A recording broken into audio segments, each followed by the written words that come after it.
Alright, so we're going to go ahead and review what we have already done in the past 4 sections because you have a quiz on Monday, right? Of course. And you've studied and you didn't forget, all that good stuff. Raising an exponent to another exponent from section 4. Remember that you multiply the exponents, so x to the second, and then raised again to the fourth would become x to the eighth. Multiply those exponents. Now if you have several terms, 3x to the third y squared, and then again raised to the third power, remember to use what it's kind of like the distributive property. Take that 3 and you're going to multiply the exponents. Remember that you are not doing 3 times 3, you're actually taking that exponent of 1 and multiplying it by 3.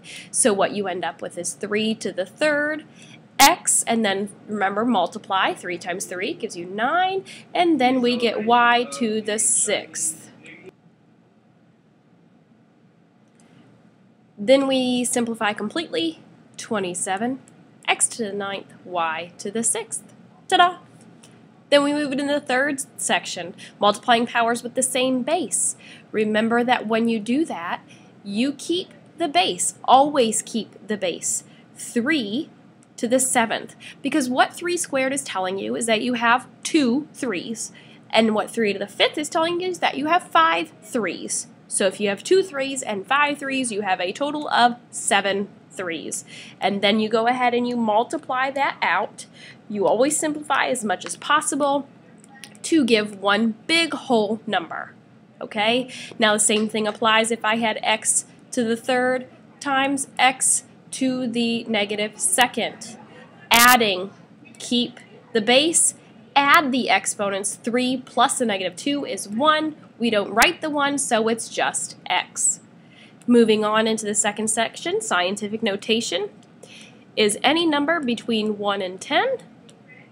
Alright, so written like this is scientific notation. Negative exponent, move to the left. If I had a positive exponent with the 10, would mean move to the right. 0 and negative exponents. Any number or term raised to the 0 power is 1. If I had this would also be 1. With negative exponents, if you have x to the negative first, remember to do the reciprocal, put that x on the bottom, and it becomes a positive exponent. Now, on the opposite side, if I have 1 over b to the negative third power, to make it positive, I'd take that and put it up in the numerator, and it would become b to the third. Okay, now when we move into the division, one thing I want you to keep in mind is that when we multiplied the powers with the same base, we added the exponents. So if we're dividing, which is the opposite of multiplying, we subtract. Who would have thought? If you look at that example in the background, 10 to the 7th over 10 to the 4th, now remember our 10 is the same base, all right? 10, 10, base numbers are the same. So all you have to do is take the 10, keep it, subtract your exponents, so you get 10 to the third power. And then remember to always simplify that out as much as possible, which is 1,000. Easy enough? All right, now, why does this work this way? Well, let me tell you why. In that example, 10 to the 7th, remember that 10 to the 7th really means you have 10 being multiplied by itself 7 times, right? Okay, so 6 and 7. Now, in the bottom, we have 10 to the 4th, so it's only 4 times in a row. So what happens is that these 10s would make the number 1. 10 divided by 10 is 1. And we can work our way through here, and we end up being able to cancel out 4 of the 10s with 4 of the 10s in the numerator, leaving us with these 10s here, which when you have 3 10s being multiplied, it's 10 to the third, which is 1,000. Isn't that crazy? Now, will they go in the numerator or denominator? And here's what I want to show you that a lot of people get tripped up on. Simplifying fractions. You know 12 divided by 4, right? That's the number 3. really, if I asked you to write it as a fraction, you would tell me 3 over 1, or at least I hope you would tell me 3 over 1. Now if I flipped it and did 4 over 12, that would actually end up giving you 1 over 3. One thing that I want you to notice, what happens is the larger number in this fraction is in the numerator, and when we simplified, the larger number was in the numerator. In the second one, when we simplified, before we simplified, the larger number was in the denominator, and again, when we simplified, larger number in the denominator. So when you have variables and you want to simplify this expression, what you can do is think of, if I had 7 x's on the top and only 2 on the bottom, then 2 would cancel from the top, which would leave me with 5. Bigger exponent, so keep the exponent up top. However, if I flipped it, x to the second over x to the 7th, now you can think of just the difference between the two numbers, 7 and 2, the difference is 5, but since the bigger exponent is on the bottom, we're going to go ahead and put that x to the 5th on the bottom, 1 on top. Of course, you can always use the subtraction rule, where you would have x, for this example I should say, x to the second minus 7, which would be x to the negative 5th, and now we're coming back around to that first section where we have negative exponents, and we want to simplify to always have positive exponents. Okay, so if we wanted to do this example here, dividing, same base, x, x, so we take our numbers and subtract, we get x to the 5th, and we're done. And also look, this is technically a numerator because you could put this over 1. There is no written denominator here, and the bigger exponent was up here in the numerator. Moving on, you'll notice in this example we have 2 different variables, n and m.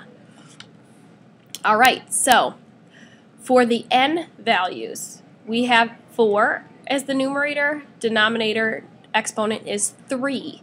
Remember that you always take the top number, top exponent number, and subtract the bottom exponent number, okay? So when we move to m, even though you may want to think of 5 minus 2, really it's the numerator number minus the denominator number.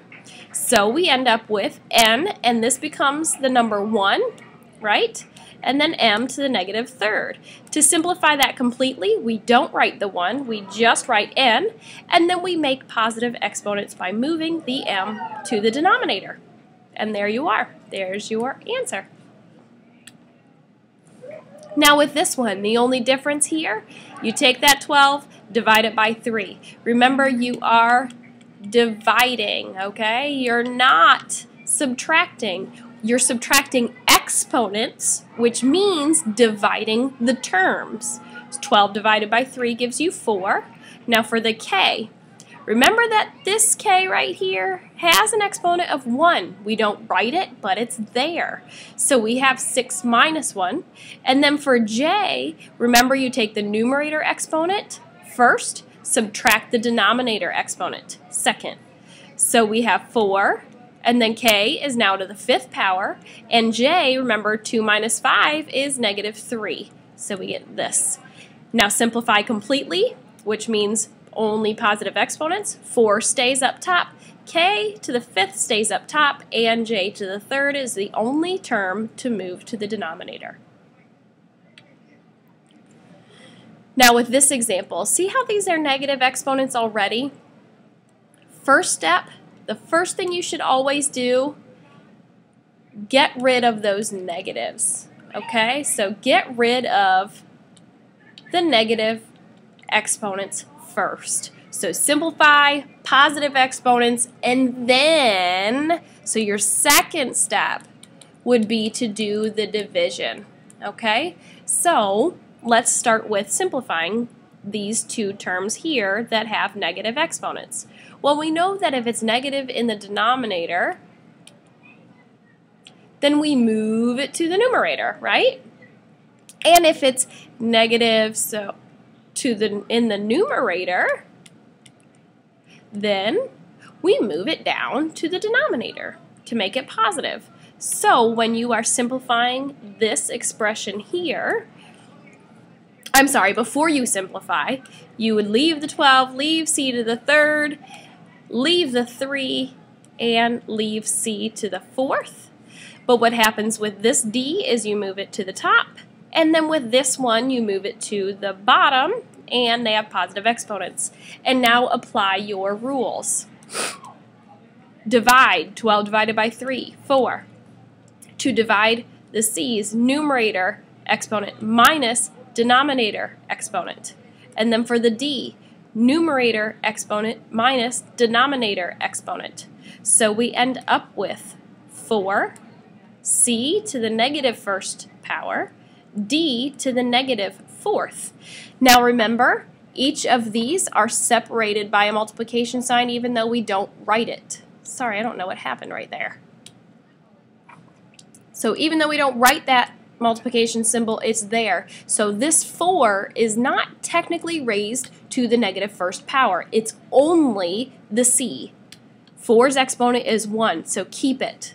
Move c to the bottom to become positive, and move d to the bottom, and the 4 becomes positive.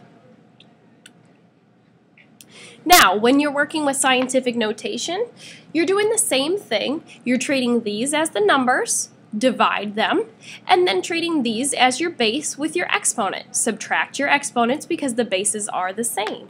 So you take your 1.21, divide it by 4.81, and you get 0.25. And I'm just going to end it there.